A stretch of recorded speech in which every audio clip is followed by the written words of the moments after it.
Hello, welcome to Staillo Gaming. This is the second and final devlog of Astrophobia. Thank you all so much for the comments and over 500 views on the first part of this devlog. It's unbelievable. You already know I had to work on game development on the first day of the new year. In this clip, I'm duplicating the eye for that animation video when you look through the telescope. I was having trouble rotating the eye and it took a while, but I was finally able to get it. I'm sure there's an easier way to do that, but I had to work with the only little knowledge I have in Blender. I found this useful website, How to Render a Background in Blender by Henry Egloff, to help me figure out how to put a background behind my animation, and then I watched another video, How to Easily Play a Video in Unity tutorial by Jimmy Vegas to help me figure out how to play a video in Unity. I created a trigger so that when the player looks through the side of the telescope, the video will play. I added an eye enumerator to transition to the video scene after a couple of seconds. Of course, the first time you try to run something, it's not going to work, so in this case it was that I didn't add any builds yet. Don't forget your builds! And thank God that worked minus that weird glitch for half a second.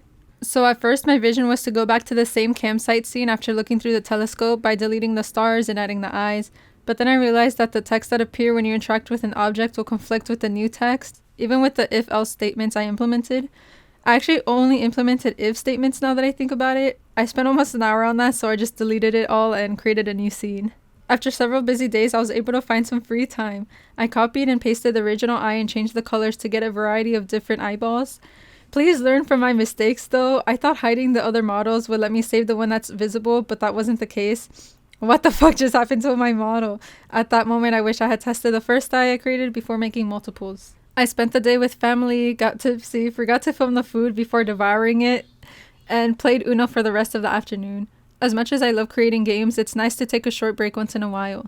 I didn't know how to fix the problem I had, so this is me trying to figure it out. Instead of putting the other eyeballs invisible, I unchecked them to see if that would help them not show up in the final model, and that worked. This time I saved one model to put it into Blender, but what is happening to this model? Is it cursed to not be able to work? That's how it feels like, at least. While clicking around, I noticed these animations. Even though these eyes aren't supposed to have them, I disabled the import animation tab and the eye fixed itself. I was honestly so shocked, but just thankful that this part is over. I then recolored the eyes and positioned them in Unity. I was trying to find how close I wanted the eyes to be before ending the game. I added a collider huge enough to cover the campsite, but I just resorted to timing it on my phone and using the eye enumerator to change to the next scene. I didn't like how the eyes just snapped to look at the player, so this YouTube video, Rotate Towards Object in 3D Unity English by Krister Cederlund, helped me smoothly achieve what I wanted. I know I reference a lot of YouTube videos to help me finish my games, but it's also important to learn about what you don't understand. In this case, I read about quaternion to understand what I'm typing. So I used the Brackeys tutorial to figure out how to fade in and out of the telescope, but it adds to the beginning of the game as well. I needed the fade transition when you look in and out of the telescope, and to end the game once the eyeballs got closer to the character.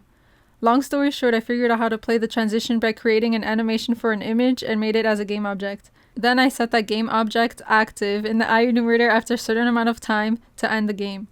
I don't want to break the first couple of transitions, so I'll keep it as it is. At that time though, I couldn't solve it, so I decided to do the credits. I envisioned creating an animated eye in the credits, so it's so cool to see it come to life. I'm going to input the recording of the full game up next, so if you want to play it for yourself, the link is in the description. Thank you guys so much for watching, and I'll see you in the next video. Bye!